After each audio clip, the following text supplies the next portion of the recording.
नमस्कार बच्चों, कैसे हैं आप लोग। मैं उम्मीद करता हूं आप बहुत अच्छे होंगे। बच्चों, हम लोग 3 डायमेंशन ज्योमेट्री पढ़ रहे हैं, जिसमें हम लोग स्ट्रेट लाइन पढ़ चुके हैं। मेरे बच्चों, आज हम लोगों को बेसिकली प्लेन पढ़ना है। हमारे सिलेबस में 2 ही चैप्टर हैं, एक तो स्ट्रेट लाइन और एक प्लेन। मेरे बच्चों, तो प्लेन में देखिएगा कुछ चीजें हमें पढ़नी है। कैसे पढ़ेंगे हम, क्या क्या चीजें होती हैं, कुछ टर्म इसमें होते हैं, उनको आप पहले देखिए।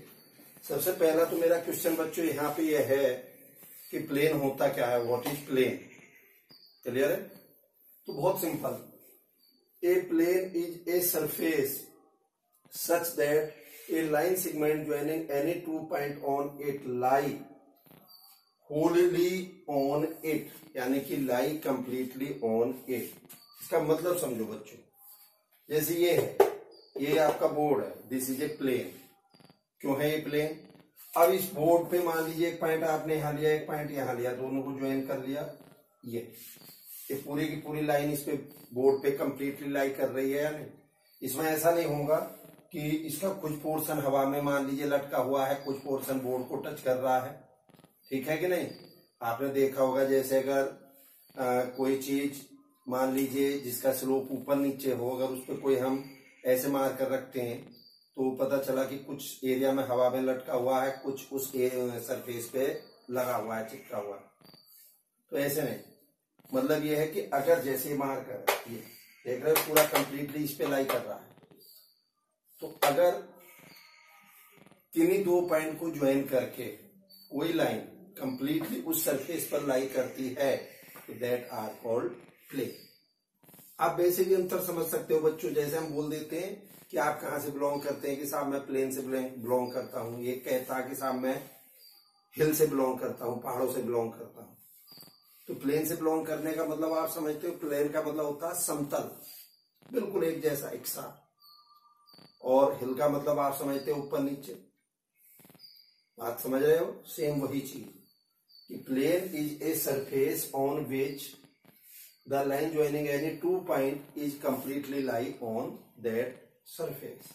यानी कि किन्हीं भी 2 पॉइंट को ज्वाइन करके अगर कोई लाइन हम ड्रॉ करें, वो कंप्लीटली उस सरफेस पे लाई कर जाए, तो that are called plane. Clear है बच्चों? अब इसके बाद आएगा normal to a plane, a straight line which is perpendicular. अब एक जैसे ये मान लीजिए पूरा जो बोर्ड है, मैंने इसको प्लेन मान लिया। अगर कोई लाइन इस बोर्ड के कहीं भी हर हिस्से पे, जहां पे भी चेक करेंगे, अगर हर हिस्से पे वो उसके परपेंडिकुलर है, तो that are called normal of the plane, या normal to the plane. Normal का मतलब तो समझ गए ना, यानी कि जो उस प्लेन के सरफेस के परपेंडिकुलर। ठीक है साहब? अब इसके बाद आइए general equation of the plane. ये प्लेन की जनरल इक्वेशन है दिस। जैसे बच्चों आपने ध्यान हो 2D ज्योमेट्री पढ़ी थी, तो उसमें जनरल इक्वेशन क्या पढ़ी थी हमने? ax + by + c = 0। बच्चों जनरल इक्वेशन थी या नहीं थी? ये जनरल इक्वेशन थी स्ट्रेट लाइन की। ऐसे ही प्लेन की जनरल इक्वेशन क्या है? ax + by + cz + d = 0। यहाँ बच्चों एबीसी क्या है? A B C are direction ratio of the normal of the plane. A B C जो है वो क्या है बच्चों? Direction ratio of the normal of the plane. ये नॉर्मल के, एबीसी प्लेन के डायरेक्शन रेशियो नहीं है, प्लेन के नहीं है, किसके हैं? प्लेन के नॉर्मल के डायरेक्शन रेशियो, प्लेन के नॉर्मल के डायरेक्शन रेशियो है। और डी यहाँ पे कांस्टेंट है। क्या है? डी कांस्टेंट है। अब आइए next, equation of the plane passing through 1 point. किसी एक पॉइंट से पास होने वाले प्लेन की इक्वेशन निकालनी हमें। तो सीधी सी बात है, मान लीजिए P यानी कि x1 y1 z1 से पास होने वाली प्लेन की इक्वेशन निकालनी है। तो जो जनरल इक्वेशन थी, इसको पॉइंट P से पास करा दो। तो जब हम पास कराएंगे तो यहां से कांस्टेंट डी की वैल्यू ये आ जाएगी, -ax -by -cz1। ठीक है?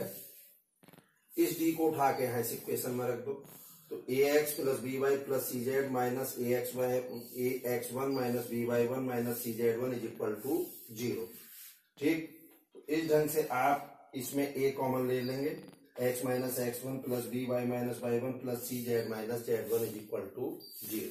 तो क्या एक इक्वेशन हो गई बच्चों? ये हो गई प्लेन की एक पॉइंट से पास होने वाले। यहीं पे जैसा आपसे कह दिया जाए कि साहब equation of the plane passing through 3 point. अब 3 पॉइंट से पास होने वाले प्लेन की इक्वेशन बताओ जी। 3 पॉइंट है आपके x1 y1 z1, x2 y2 z2, x3 y3 z3। Clear है बच्चों? तो आइए, बहुत सिंपल सी बात है। अब देखिएगा, ये हमारा पॉइंट है px1 y1 z1, इससे हमने पास कराई तो हमारे पास इक्वेशन यहाँ आ गई, इसे मैं इक्वेशन 1 कह सकता हूं। अब इसी इक्वेशन को जो आपकी ये है, आप किससे पास करा देंगे? पॉइंट बी और सी से पास करा देंगे। जल्दी बोलो बच्चों, इससे पास करा दीजिए, यानी कि बी और सी से x2 y2 z2, x3 y3 z3। यहाँ x y z की जगह x2 y2 z2, x3 y3 z3। इसको इक्वेशन 2 बोल दो और इसको 3 बोल दो। ठीक है साहब? अब सवाल ये कि इक्वेशन हमारी आएगी कैसे? बहुत सीधी सी बात है भाई, हमें ए बी सी यही तो चाहिए। अगर मुझे ए बी सी मिल जाए तो मेरा काम बन जाएगा कि नहीं? अब आप यहाँ देखिए, ए बी सी में 2 इक्वेशन हो रही, ये तो आपकी है, ये पहली वाली। तो इन 2 इक्वेशन से ही आपका काम बन जाएगा। कैसे बनेगा? इन 2 इक्वेशन से देखिए, बहुत सिंपल सी बात है। ये आपका ए बी सी मुझे चाहिए। सपोज करिए कोई 2 लाइनें ऐसी आ गई आपके पास, 2a plus 3b plus C equal to 0, a minus 2b plus 3c equal to 0। ठीक है? अब मुझे ए बी सी चाहिए यहां से। तो बच्चों, आप लोगों ने एक मेथड पढ़ा होगा इससे पहले स्ट्रेट लाइन में भी, क्रॉस मल्टीप्लीकेशन मेथड। तो क्या आएगा बच्चों, उसको देखना जरा। ए निकालना मुझे, तो ए। अब ए को बंद कर लो। अब ए के सामने का जो टर्म है, यानी कि बी का कोफिशिएंट और सी का, तो ये 3 इंटू 3 माइनस, ए को बंद किया था, 3 इंटू 3, फिर माइनस सी का कोफिशिएंट इंटू बी का कोफिशिएंट 1 और बी का कोफिशिएंट है -2। ये ए हो गया। अब आइए बी।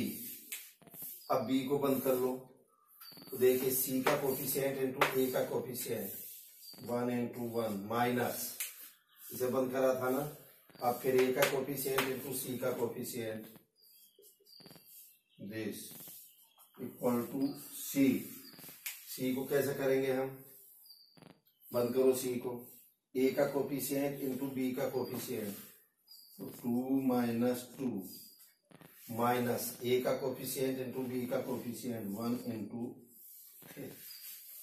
तो यहां से आपको ए बी सी की वैल्यू आ जाएगी। जैसे ही आ गया, A equal to 2, B equal to 5, C equal to 1।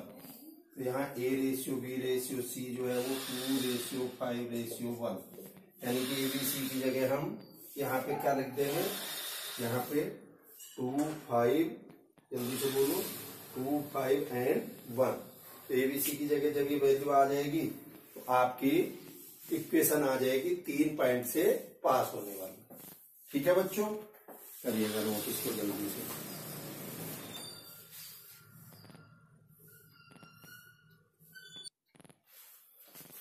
चलिए बच्चों देखें नेक्स्ट। यस, क्या है problem? Equation of plane in intercept form. Plane की इक्वेशन निकालनी है हमें, और किस फॉर्म में निकालनी बच्चों? इंटरसेप्ट फॉर्म में। तो आइए साहब, मैंने एक कोऑर्डिनेट एक्सिस मान लिया, ये एक्स एक्सिस, ये वाई एक्सिस, है जेड एक्सिस। मैं मान ले रहा हूं कि प्लेन एक्स एक्सिस को पी पे, वाई एक्सिस को क्यू पे और जेड एक्सिस को आर पे कट कर रहा है। और जो प्लेन है ये ए बी सी यूनिट के इंटरसेप्ट कट कर रहा है। जैसे आपको बच्चों 2D में अगर आपको ध्यान हो, हमने पढ़ी थी एक स्ट्रेट लाइन जो एक्स एक्सिस पे ए यूनिट और वाई एक्सिस पे बी यूनिट का इंटरसेप्ट कट कर रही थी। पढ़ी थी कि नहीं हमने? तो क्या इक्वेशन आई थी इसकी? X over A Y over B equal to 1। Intercept form में स्ट्रेट लाइन हमने पढ़ी थी 11th क्लास में, यही आई थी ना।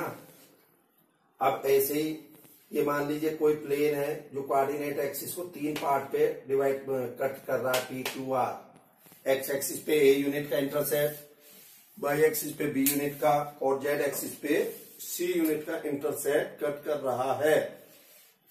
तो क्या इक्वेशन हो जाएगी इंटरसेक्ट फॉर्म में, X over A plus Y over B plus Z over C is equal to 1। Clear है बच्चों। अब आइए नेक्स्ट, इस पे एक प्रॉब्लम देखिए। A plane meet the coordinate axis in point A B C such that the centroid of triangle A B C is P Q R, so that the equation of the plane is x over p plus y over q plus z over r is equal to 3। ये z over r है, ठीक है साहब। तो कैसे करेंगे, बहुत simple. मान लिया इस प्लेन ने इस कोऑर्डिनेट एक्सिस को पॉइंट ए बी सी पे कट किया और जो इंटरसेप्ट कट करे उसने वो कट किए हैं ए बी सी यूनिट के, एक्स एक्सिस पे ए यूनिट, वाई एक्सिस पे बी यूनिट और जेड एक्सिस पे सी यूनिट। तो एक्स एक्सिस पे बच्चों कोई पॉइंट मुझे लेना हो तो क्या हो जाएगा, वो ए 0 0, वाई एक्सिस पे 0 बी 0 और जेड एक्सिस पे 0 0 सी होगा या नहीं होगा, बिल्कुल होगा। तो बाई इक्वेशन क्या हो जाएगी प्लेन की, x over A plus Y over B plus Z over C is equal to 1। अब उसने जो दूसरी कंडीशन दी है, ये ट्रायंगल ए बी सी जो है इनका सेंट्रॉइड उसने दे रखा है पी क्यू आर। तो सिंपल है भाई, पी किसके इक्वल हो गया, x coordinate of a, x coordinate of b, x coordinate of c by 3, यानी कि p is equal to a plus 0 by 3। तो यहां से a की वैल्यू 3p आई। ऐसे q equal to 0 plus b plus 0 over 3, b की value 3q आई। ऐसे ही r equal to 0 plus c by 3, तो c की वैल्यू 3r आई। इन abc को उठा के यहां रख दीजिए, तो x over 3p plus y over 3q plus z over 3r is equal to 1। तो यहां से क्या हो जाएगा बच्चों, x over p plus Y over q plus Z over r is equal to 3। तो मैं उम्मीद करता हूं ये आपको प्रॉब्लम समझ में आ गई होगी कि किस ढंग से हम इनको करेंगे। ठीक है बच्चों, चलिए करिएगा नोट जल्दी से। चलिए बच्चों देखिए next, equation of plane in various form. अब हमें प्लेन की जो इक्वेशन है वो वेरियस फॉर्म में निकालनी है, अलग अलग फॉर्म में। तो पहली फॉर्म है हमारी equation of plane in normal form. Normal form में हम कैसे निकालेंगे बच्चों, आपको ध्यान है आप लोगों ने 2D में स्ट्रेट लाइन पढ़ी थी, equation of straight line in various form पढ़ी थी, जैसे 1 पॉइंट फॉर्म, 2 पॉइंट फॉर्म, उसके बाद आपने स्लोप इंटरसेप्ट फॉर्म, फिर इंटरसेप्ट फॉर्म पढ़ी थी, फिर नॉर्मल फॉर्म पढ़ी थी। नॉर्मल फॉर्म मालूम है, x cos alpha plus y sin alpha equal to p की फॉर्म जो पढ़ी थी हमने। तो जैसे हमने 2D में पढ़ा था उसी ढंग से हम यहाँ पे 3D में पढ़ेंगे। तो आइए सबसे पहले equation of plane in normal form. If n cap is a unit vector normal to a given plane, n cap कोई एक यूनिट वेक्टर है normal to a given plane, जो उस प्लेन के नॉर्मल के इक्वल है, directed from the origin to the plane, और उसकी जो डायरेक्शन है वो ओरिजिन से प्लेन की तरफ है। And p is the length of the perpendicular drawn from the origin, और जो p जो है वो उसका मैग्नीट्यूड है, ऐसा कह दीजिए। p जो है लेंथ ऑफ परपेंडिकुलर है जो हमने ओरिजिन से प्लेन की तरफ ड्रॉ की है। Then the vector equation of the plane is r dot n is equal to p। ठीक, तो चलिए समझिए कैसे। ये मैंने बच्चों एक प्लेन बना लिया सिंपल, ये मैंने ON, ये जैसे प्लेन था, ये जैसे प्लेन है ये, और ये ON हो गया, ये दिस इज ON। तो चूंकि मैं इसे खड़ा करके तो नहीं दिखा सकता, इसलिए ये ऐसे पट है इसमें। ON जो है ये क्या है, ये एक वेक्टर है n कैप, और लेंथ कितनी है इसकी, p है। ये बच्चों इसकी लेंथ है ये p, this is length p। तो अगर मुझे वेक्टर ON लेना हो तो वेक्टर ON क्या होगा बच्चों, अरे यूनिट वेक्टर इनटू दियर मैग्नीट्यूड। अब यूनिट वेक्टर यहाँ पे n कैप है, मैग्नीट्यूड कितना होगा इसका, मैग्नीट्यूड p होगा। तो ON की वैल्यू n कैप p होगी कि नहीं होगी, होगी। अब ON और NP इसी पे, इस प्लेन पे कोई आर्बिट्रेरी पॉइंट मैंने ले लिया r, इस प्लेन पे कोई पॉइंट ले लिया r, तो ये जो वेक्टर NP और ON है ये आपस में परपेंडिकुलर है एच पर गिवन, जो इसने दिया हुआ है उसके हिसाब से NP एंड ON जो है परपेंडिकुलर है। तो भैया परपेंडिकुलर है तो NP dot ON should be equal to 0। और एन पी क्या हो जाएगा, ओपी माइनस ओ एन, अरे position vector of P minus position vector of N dot O N equal to 0। तो ओपी हो गया आर और ओ एन क्या हो गया n cap p dot n cap p is equal to 0। तो r dot n cap p minus n cap p dot n cap p equal to 0। तो r dot n cap p is equal to ये उधर चला जाएगा n dot n और ये p square.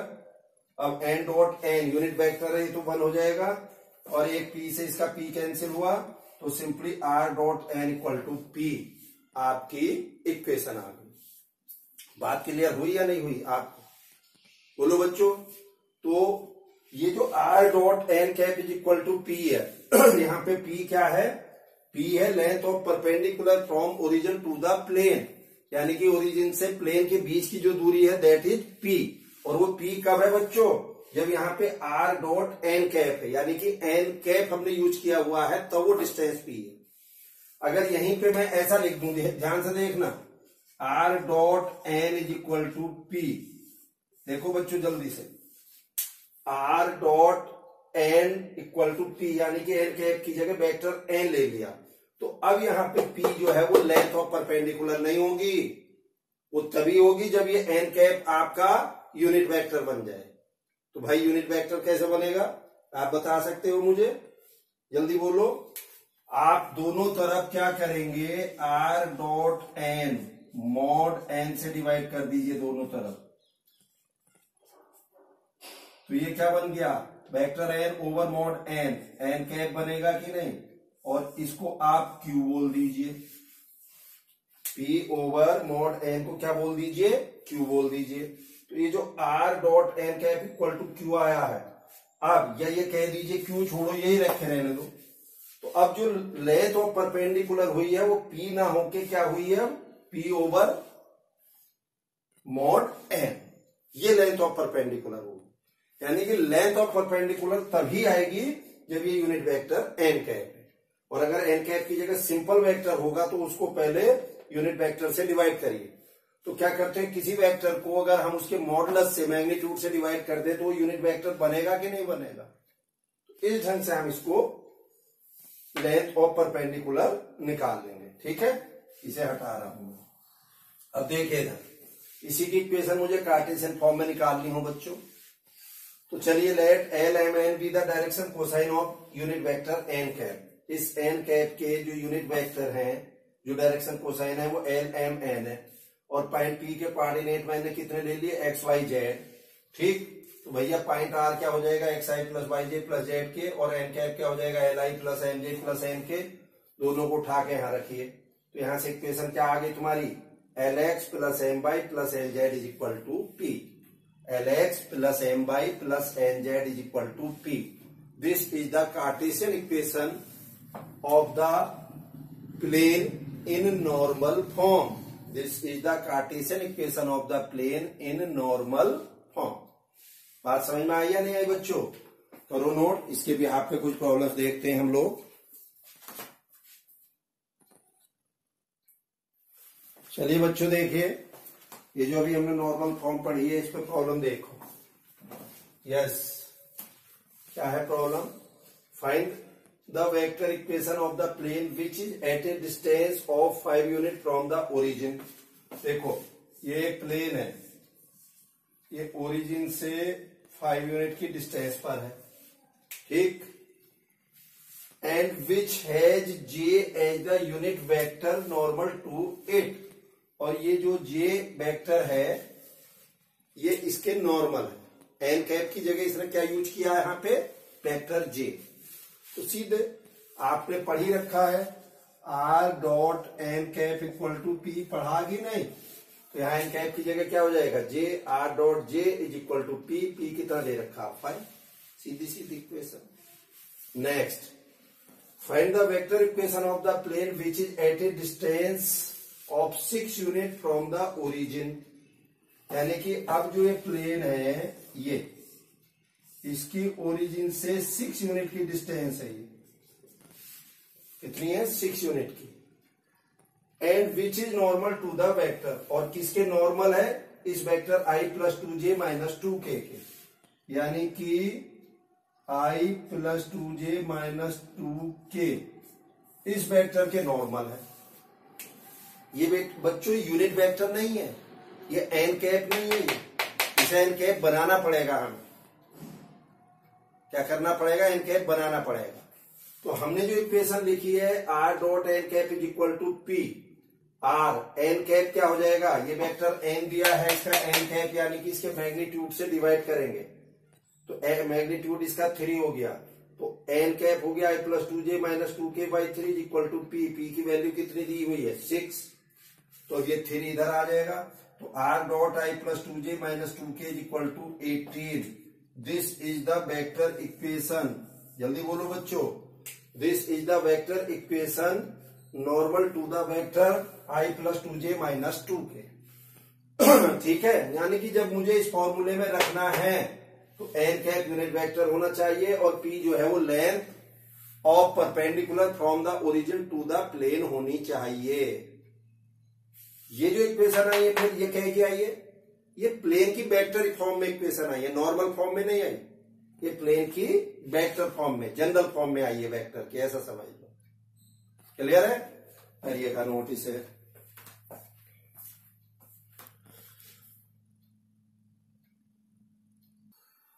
चलिए बच्चों देखिए नेक्स्ट। यस, क्या है यहाँ पे? Find the direction cosine of the perpendicular from the origin to the plane. ध्यान से सुनिए, find the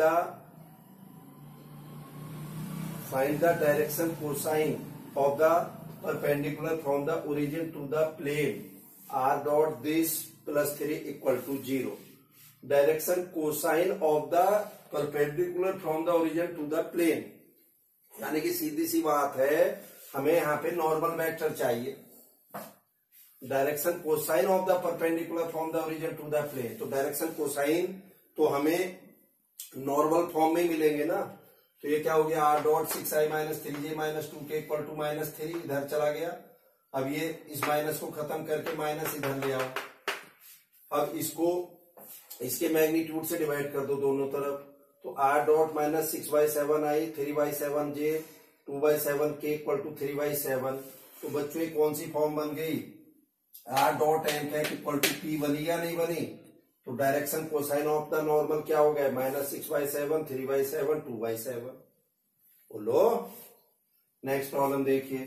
find the vector equation of the plane whose Cartesian equation is, यानी कि अगर उसकी Cartesian equation 2x minus 3y plus 4z plus 6 equal to 0 है तो उसकी वेक्टर इक्वेशन आपसे पूछी जा रही है। तो बच्चों बहुत सिंपल है, कुछ नहीं है इसमें। 2x minus 3y plus 4z equal to minus 6, ये 6 उधर चला जाएगा, इसको प्लस करके इधर minus 2x 3y minus 4z कर लेंगे। इधर प्लस क्यों करा? क्योंकि आप जानते हो general equation ax plus by plus cz is equal to d की फॉर्म में आपकी आती है। अब देखिए मुझे चाहिए वेक्टर फॉर्म, तो let r be the position vector of any point p on this plane. इस प्लेन पे मैंने कोई पॉइंट p लिया, उसके पोजीशन वेक्टर r है। जो point p x y z था ना, उसका पोजीशन वेक्टर मैंने r ले लिया। ठीक, तो v में राइट इट। अब इसको मैं कैसे लिख सकता हूं? ध्यान से देखिए इस वाले फॉर्म को, xi plus yj plus zk dot minus 2i plus 3j minus 4k is equal to 6। मैंने क्या करा? x, आप सीधे सोचो, अगर ये कोई फॉर्म है आपके पास ऐसे लिखी हुई है तो ये क्या आएगी? इसको कैसे लिखोगे? अरे minus 2x plus 3y minus 4z लिखोगे कि नहीं, इक्वल टू 6। तो सिंपल है। अब ये जो x y z के कोफिशिएंट है इनको क्या लिख लेते हैं हम? Minus 2i plus 3j minus 4k, ये 1 हो गया। और दूसरी तरफ वेक्टर r यानी कि xi plus yj plus zk ले लो। ठीक, तो ये जो फॉर्म होगी that are called vector form, यानी कि इसको मैं अगर r लिख दूं तो r dot this is equal to 6। अब ये बच्चों ध्यान से देखना, ये यूनिट वेक्टर n कैप नहीं है, ये minus 2i plus 3j minus 4k। अब आप कहोगे कि सर ये कैसे पता चलता है कि यूनिट वेक्टर है या नहीं है? अरे यूनिट वेक्टर का मतलब समझते हो? जिसका मैग्नीट्यूड 1 हो, जिस वेक्टर का मैग्नीट्यूड 1 हो उसी को तो यूनिट वेक्टर हम कहते हैं। तो भैया इसका मैग्नीट्यूड क्या है, इसका मैग्नीट्यूड है आपका -2 का स्क्वायर, 3 का स्क्वायर, -4 का स्क्वायर, यानी कि √29 है। तो अगर इसका मैग्नीट्यूड √29 है तो ये यूनिट वेक्टर नहीं हुआ ना। तो अब इसको पहले यूनिट वेक्टर में कन्वर्ट करेंगे। कैसे करेंगे, एन कैप से डिवाइड करके। तो r dot n cap equal to 6/this, यानी कि यहीं पे r डॉट इसके मैग्नीट्यूड से इधर भी और इधर भी डिवाइड कर दो दोनों तरफ। तो ये जो अब वेक्टर आया है ये दिस इज यूनिट वेक्टर। तो पूछ क्या रहा next, find the direction cosine of the normal to the plane and it distance from the origin. Find the direction cosine of the normal. तो भैया नॉर्मल फॉर्म आ चुकी है, अब ये नॉर्मल फॉर्म आ गई। अब डायरेक्शन कोसाइन क्या हो जाएंगे इसके, -2/√29, 3/√29, -4/√29। ये तो हो गए डायरेक्शन कोसाइन। और भैया लेंथ ऑफ परपेंडिकुलर भी पूछ रहा and it distance from the origin, तो वो कितनी हो जाएगी, 6/√29। कितनी हो जाएगी, 6/√29। बात समझ में आई या नहीं आई बच्चों। तो इस ढंग से हम इनको कार्टेशियन फॉर्म को वेक्टर फॉर्म में ब्रेक कर लेंगे। बच्चों आप एक चीज ध्यान से देखना है, अगर वेक्टर फॉर्म को कार्टेशियन फॉर्म में ब्रेक करवाए तो आप तुरंत मिनट से पहले कर लोगे। कैसे, जैसे r dot 2i + 3j + 5k = 6। अब इसे मुझे कार्टेशियन फॉर्म में निकालना, तो क्या करोगे, x की जगह r की जगह xi/j zk लिखोगे। तो 2i + 3j + 5k = 6। तो भैया सीधा सीधा 2x + 3y + 5z = ये आपकी कार्टेशियन फॉर्म हो गई कि नहीं। तो अब इस कार्टेशियन फॉर्म को अगर वापस वेक्टर फॉर्म में लाना हो तो कैसे करोगे फिर, तो साफ सी बात है भैया, तो कैसे करेंगे। अब इसे मैं लिखूंगा xi + yj + zk dot 2i + 3j + 5k और = 6। सिंपल, यानी कि जो i j x y z के कोएफिशिएंट है तो 2i 3j 5k लिख लो, और ये जो x y z है उनको xi y j और z के लिख लो। एक बार i j के x y z के साथ लेना है और एक i j के एक बार आपको उनके कांस्टेंट के साथ लेना, कोएफिशिएंट के साथ लेना है, जो x y z के कोएफिशिएंट है। तो वो आपकी क्या हो गई, वेक्टर फॉर्म हो गई। बोलो बच्चों, तो मैं उम्मीद करता हूं ये बात आपको बहुत क्लियरली समझ में आ गई होगी। करिएगा नोट इसे जल्दी से।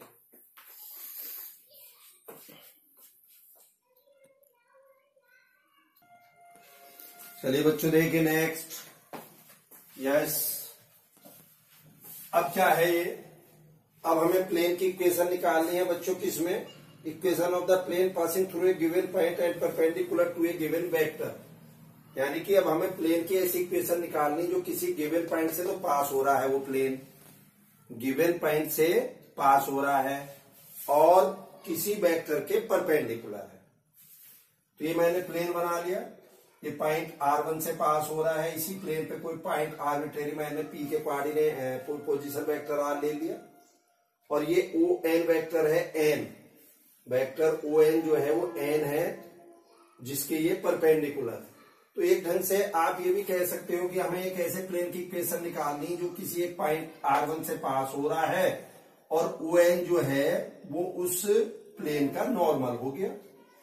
ON जो है उस प्लेन का नॉर्मल हुआ कि नहीं हुआ। भाई नॉर्मल क्या होता है प्लेन का, जो उस प्लेन के परपेंडिकुलर हो। तो सिंपल, अब आइए मैंने O को N से मिलाया, O को A से मिला दो, P से मिला दो। भैया यहां देखिए वेक्टर AP और वेक्टर ON आपस में परपेंडिकुलर है या नहीं है।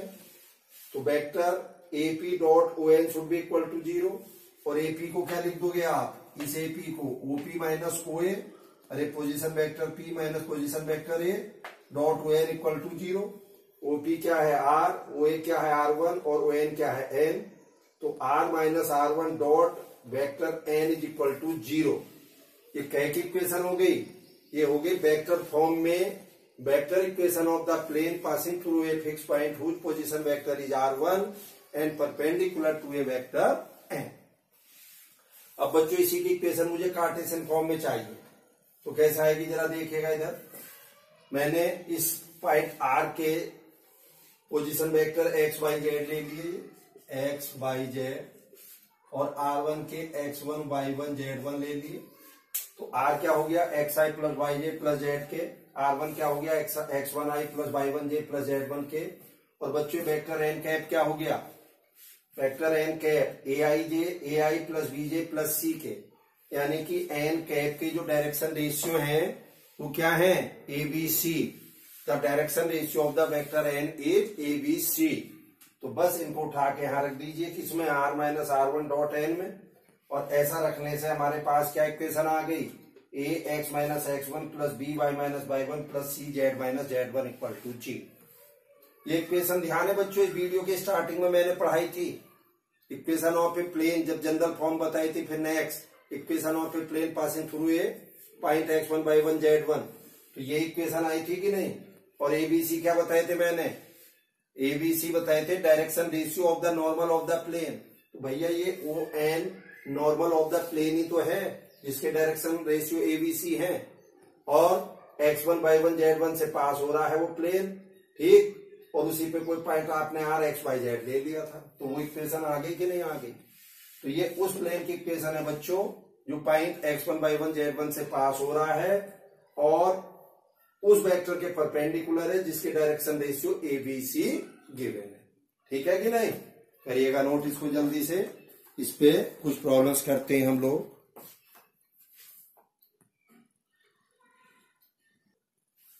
चलिए बच्चों देखिएगा, बड़ी इजी सी प्रॉब्लम है। क्या प्रॉब्लम है ये, find the coordinate of the foot of perpendicular, find the coordinate of the foot of perpendicular drawn from the origin to the plane. Plane है 3y प्लस 4z माइनस 6, यानी कि by Z plane है। समझो problem को, problem समझ लोगे तो कुछ भी नहीं है इसमें। बच्चों एक प्लेन मैंने ले लिया, इसकी इक्वेशन है 0x plus 3y plus 4z minus 6 equal to 0।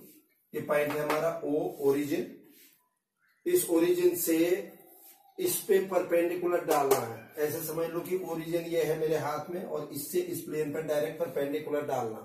तो उस परपेंडिकुलर n के कोऑर्डिनेट मुझे चाहिए, इसके चाहिए n के कोऑर्डिनेट।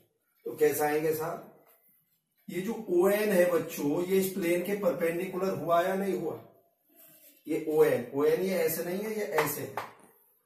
ON जो है ये प्लेन के परपेंडिकुलर है, या ये कह दीजिए जो ON है, जो ON के जो डायरेक्शन रेशियो है वो जो प्लेन का नॉर्मल है उसके डायरेक्शन रेशियो के इक्वल होंगे। क्यों, जो प्लेन के डायरेक्शन रेशियो होते हैं, ये प्लेन में हम एबीसी लेते हैं, ये उसके परपेंडिकुलर जो नॉर्मल होता है उसी के तो डायरेक्शन रेशियो होते हैं। तो अगर मैं यहाँ पे कहूं ये जो 0, 3 और 4 है, ये इस ON के डायरेक्शन रेशियो हुए कि नहीं हुए, जो इसके परपेंडिकुलर है प्लेन के। तो मुझे ON की इक्वेशन लेनी है, इक्वेशन ऑफ लाइन ON 0, 0, 0 से पास हो रही है और डायरेक्शन रेशियो क्या हो गए, 0, 3, 4, तो x minus 0/3 y minus 0/3 z minus 0/4 equal to lambda. तो यहां से अगर इसी लाइन पे किसी पॉइंट के कोऑर्डिनेट मुझे चाहिए तो क्या आएंगे, 0 इंटू लैम्डा, 3 लैम्डा, 4 लैम्डा। तो बच्चों मैंने n के कोऑर्डिनेट ले लिए, मैंने मान लिया कि n के कोऑर्डिनेट है इसी लाइन पे, ON लाइन पे। अब अगर ये n के कोऑर्डिनेट है तो ऑब्वियस है n को इस प्लेन पे लाई करना पड़ेगा, भाई प्लेन पे ही तो फुट ऑफ परपेंडिकुलर चाहिए, तो कर लो। इस पॉइंट को n को उठा के इस प्लेन की इक्वेशन में रख दीजिए, x y z की जगह ये, तो यहां से लैम्डा की वैल्यू 6/25 आ गई। इस लैम्डा को उठा के यहाँ n में रख दो, तो आपको n के यानी कि फुट ऑफ परपेंडिकुलर के जो कोऑर्डिनेट है वो आपके सामने है जो मिले। क्लियर है बच्चों, करिएगा नोट। चलिए बच्चों देखिए नेक्स्ट, ये प्रॉब्लम जो मैं आपको करा रहा हूं बच्चों, ये board and as well as आपका कहना चाहिए एकेडमिक लेवल, दोनों के पॉइंट ऑफ व्यू से बहुत इंपॉर्टेंट है, जो अगली 2-3 प्रॉब्लम आपको कराऊंगा, ठीक है। Find the distance of the point 1, -2, 3 from the plane x minus y plus z equal to 5, measure parallel to the line x minus 1/2 y minus 3/3 z plus 6/-6। इसका मतलब समझो प्रॉब्लम का, बच्चों एक ये पॉइंट दिया हुआ है, मान लीजिए A1 - 2 and 3। इस पॉइंट की इस प्लेन से दूरी निकालनी है। Find the distance of the point from the plane. अगर आगे की कंडीशन नहीं दी होती, केवल इतनी बात करता, तो सीधे सीधे इस पर से इस प्लेन पे परपेंडिकुलर निकाल देते हैं। अभी थोड़ी देर पहले हमने निकाल ली थी AN, इससे पहले वाले क्वेश्चन निकाली थी कि नहीं, तो वो तो डायरेक्ट निकल जाती। लेकिन उसने ऐसा नहीं कहा, ए की डायरेक्ट AN परपेंडिकुलर वैल्यू नहीं निकालनी, यानी कि ए की प्लेन से तो डिस्टेंस निकालनी है। और कैसे निकालनी है? Measure parallel to the line, यानी कि जो लाइन दी हुई है इस लाइन के पैरेलल आपको चलना है। ये लाइन ऐसे समझ लो, ये लाइन ये है। अब पॉइंट ए से आपको इस लाइन के पैरेलल आना है, और जहां पर प्लेन पर आकर आप टकरा जाएं, उस पॉइंट की ए से दूरी पूछ रहा है। भाई एक तो तरीका ये था कि इस पॉइंट से सीधे डायरेक्ट आते परपेंडिकुलर प्लेन पे गिरते आके, तो AN निकालते। एक उसने कहा है कि ए की इस प्लेन से दूरी तो निकालनी है, लेकिन ये जो लाइन गिवन है इसके पैरेलल चलते हुए और प्लेन पे पहुंचना है, और जब प्लेन पे पहुंच जाओ तो उस पॉइंट की प्लेन से दूरी बताना है। बात मैं समझता हूं, समझ गए होंगे प्रॉब्लम का मीनिंग। अब आ जाओ, बहुत सिंपल है। तो मुझे क्या चाहिए? Equation of the line AN चाहिए। AN की मुझे इक्वेशन चाहिए। तो AN की इक्वेशन कैसा आएगी? पॉइंट तो दिया है ये 1 - 2 3, यानी कि इक्वेशन वही होगी ना, x - x1 over A equal to y - y1 over B equal to z - z1 over C। और भैया पॉइंट x1 y1 z1 ये हो गया। अब ABC क्या लू? ABC इस लाइन के उठाऊंगा ना, क्योंकि ये जो AN है ये इस लाइन के पैरेलल ही तो कहा उसने, तो AN के डायरेक्शन रेशियो उठा लेंगे इसकी इक्वेशन लिखने में। तो देखिए x - x1 over A, y - y1 over B ये हो गया, उसके डायरेक्शन रेशियो लूंगा, z - z1 ओवर C ये लूंगा। अब इक्वल टू लैम्डा ले लिया। अब इस लाइन पर किसी पॉइंट के कोऑर्डिनेट मैंने बच्चों n ले लिया।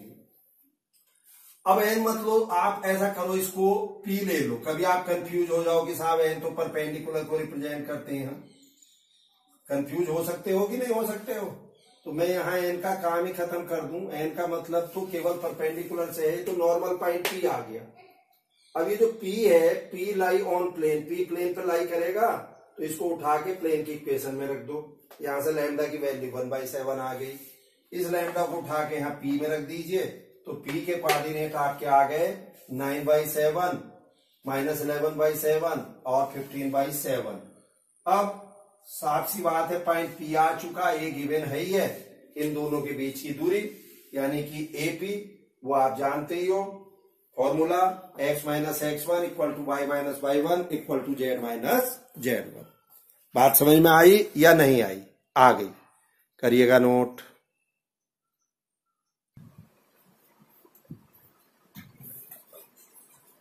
चलिए बच्चों देखिए नेक्स्ट प्रॉब्लम ये है। Yes, find the distance of the point -2 3 -4 from the line x + 2 over 3 2y + 3 over 4 2z plus sorry ये है 3z + 4 over 5 measure parallel to the plane, और ये प्लेन है 4x + 12y - 3z + 1 equal to 0। आपने देखा होगा कि इससे पहली वाली जो इक्वेशन प्रॉब्लम सॉल्व की थी, हमने किसी पॉइंट की प्लेन से डिस्टेंस निकाली थी measure parallel to a line, line के पैरेलल। क्लियर है? अब हमें क्या करना है? किसी पॉइंट की डिस्टेंस निकालनी है, किससे? लाइन से। और किसके पैरेलल? किसी प्लेन के पैरेलल मेजर करनी है। बहुत सिंपल है। कैसे करेंगे जी? ये मैंने एक प्लेन बनाया, इस प्लेन के पैरेलल कोई ये ए से जाने वाली लाइन डैश डैश करके मैंने दिखाई, ये ए से जाने वाली लाइन, और ये जो पॉइंट P है, ये पॉइंट P जो हमारी ओरिजिनल लाइन है उस पे होगा कि नहीं होगा? ओरिजिनल लाइन पे पॉइंट P होगा हमारा। तो देखो बच्चों सिंपल, जो लाइन है आपकी ये स्टैंडर्ड फॉर्म में लिखिए। इसमें 2 बाहर कॉमन निकालो, इसमें 3 निकालो। ये कितना हो जाएगा? 3 2 5/3, 3 से मल्टीप्लाई कर दो डिनोमिनेटर को, 9 6 5। तो इस लाइन पे कोई पॉइंट क्या हो जाएगा? 9 लैम्डा -2 6 लैम्डा -3/2 5 लैम्डा -4/3। ये पॉइंट P के कोऑर्डिनेट हो गए, लेकिन नहीं हुए? बोलो बच्चों।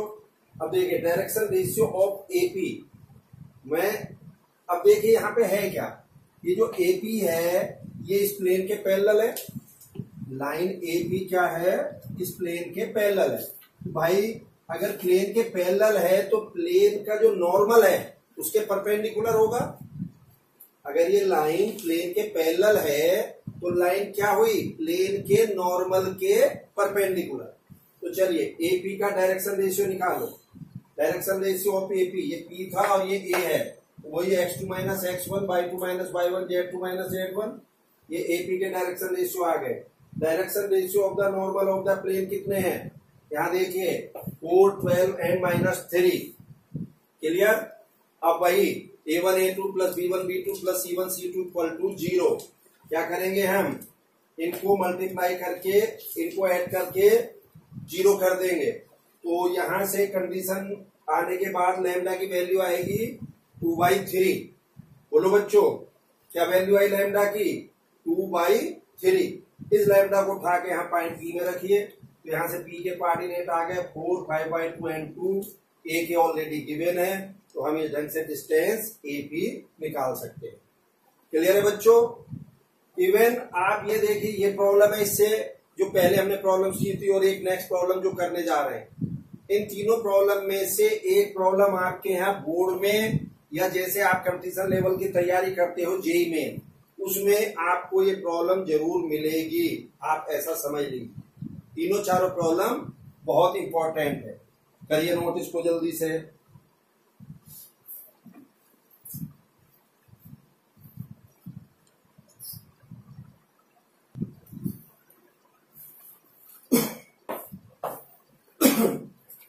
चलिए बच्चों ये लास्ट प्रॉब्लम है आपकी, क्या है ये भी बहुत इंपॉर्टेंट है। जैसे हमने इससे पहले 3D में पढ़ा था, स्ट्रेट लाइन में किसी एक पॉइंट की किसी लाइन में मिरर इमेज देखी थी, सेम ऐसे यहाँ पे भी है। क्या है, ये 3 पोर्शन है इस प्रॉब्लम के। Find the length and the foot of perpendicular. एक तो लेंथ निकाल ली है, फुट ऑफ परपेंडिकुलर निकालना है। फ्रॉम द पॉइंट पी, ये पी गिवन है 7 14 5 टू द प्लेन, और ये प्लेन है 2x plus 4y minus Z equal to 2। पहले तो इतना देख लीजिए, एक तो फुट ऑफ परपेंडिकुलर n और एक pn लेंथ, ये देखिए पहले। तो चलिए आप मुझे बता सकते हो जो pn है यही तो है pn, बहुत सिंपल सी चीज है। ये जो pn है ये इस प्लेन का नॉर्मल के इक्वल है, यानी कि direction ratio of pn and direction ratio of the normal of the plane same है, डायरेक्टली प्रोपोर्शनल है। Direction ratio of pn and direction ratio of the normal of the plane directly proportional है। तो एक ऐसी line जो point P से पास हो रही है, यानी कि 7 14 5 से, और डायरेक्शन रेशियो कौन से यूज करूंगा मैं, जो direction ratio normal of the plane है, यानी कि 2 4 -1। तो चलिए इससे जाने वाली line x -7 over 2, y -14 over 4, z -5 over -1 equal to मैंने लैम्डा ले लिया। तो बच्चों एक इक्वेशन किसकी आ गई, एक इक्वेशन pn की आ गई। ठीक, अब इस पे कोई मुझे जनरल कोऑर्डिनेट लेने हो इस लाइन पे किसी पॉइंट के, तो क्या हो जाएंगे वो 2 lambda plus 7 4 lambda plus 14 minus lambda plus 5। ये बच्चों कोऑर्डिनेट n के हो गए। अब ये जो पॉइंट n है ऑब्वियस है ये इस प्लेन पे लाई करेगा कि नहीं, तो इस n को यानी कि n के कोऑर्डिनेट इस प्लेन में उठा कर रख दीजिए। तो यहाँ रखने से लैम्डा की वैल्यू -3 आ गई। अब लैम्डा -3 आया, लैम्डा को उठा के यहाँ पे रख दीजिए, तो यहाँ से आपको n के कोऑर्डिनेट मिल गए, यानी कि n के कोऑर्डिनेट का मतलब हो गया 1 to 8। n के coordinate means foot of perpendicular मिल गए। क्या मिल गए, फुट ऑफ परपेंडिकुलर। अब वो लेंथ भी पूछ रहा था इसकी, तो भैया pn की लेंथ सिंपल वही x2 माइनस x1 का whole square, y2 minus y1 का whole square plus z2 minus z1 का होल स्क्वायर का अंडर रूट, वहां से आपको pn की लेंथ मिल गई। फिर क्या पूछा उसने, also find the image of the point p in the plane, यानी कि इस पॉइंट p की इस प्लेन में मिरर इमेज और पूछ रहा है वो। तो बच्चों देखिए हमने पढ़ा था, इससे पहले भी हमने प्रॉब्लम्स की हैं, आपने फिजिक्स में भी पढ़ा होगा कि अगर किसी पॉइंट के किसी सरफेस से प्लेन से मिरर इमेज देखनी है, तो जितनी दूरी पर उस प्लेन से वो पॉइंट है उतनी ही दूरी पर उसकी मिरर इमेज आपको दिखाई देगी। यानी कि यहाँ से Pn और NQ दोनों सेम होने चाहिए, यानी कि जो N है वो PQ का मिड पॉइंट होना चाहिए। ठीक है, तो मुझे पॉइंट Q के कोऑर्डिनेट चाहिए, यानी कि P की जो इमेज है उसको मैं अल्फा बीटा गामा ले लेता हूँ। N जो है वो मिड पॉइंट हुआ। बच्चों देखिए N का एक्स कोऑर्डिनेट 1, P का एक्स कोऑर्डिनेट, Q का एक्स कोऑर्डिनेट का सम बाई 2। अरे 7 plus alpha by 2 equal to 1 होगा कि नहीं? तो यहाँ से अल्फा -5 आ गया। ऐसे 14 प्लस बीटा बाई 2 के इक्वल रखा, बीटा आया। ऐसे ही 5 plus gamma by 2 equal to 8 के रखा, यहाँ से गामा आया। तो इस ढंग से एल्फा बीटा गामा की वैल्यू क्या आई? -5, -10 एंड 11। बोलो बच्चों, तो मैं उम्मीद करता हूं ये प्रॉब्लम आपको बहुत क्लियरली समझ में आई होगी। आपके यहाँ बोर्ड में पूछी गई है प्रॉब्लम कई बार 6 नंबर में, और इवन जेईई मेन में इस टाइप की प्रॉब्लम्स काफी बार पूछी गई है। क्लियर है बच्चों? तो चलिए, आज आपका जो हमने चैप्टर प्लेन स्टार्ट किया था, इसकी पहली वीडियो आपको मिल गई है, जो आपकी RS अग्रवाल के करस्पॉन्डिंगली पहली और दूसरी दोनों एक्सरसाइज को कवर करेगी। ठीक है बच्चों, चलिए नोट करिए। Thank you.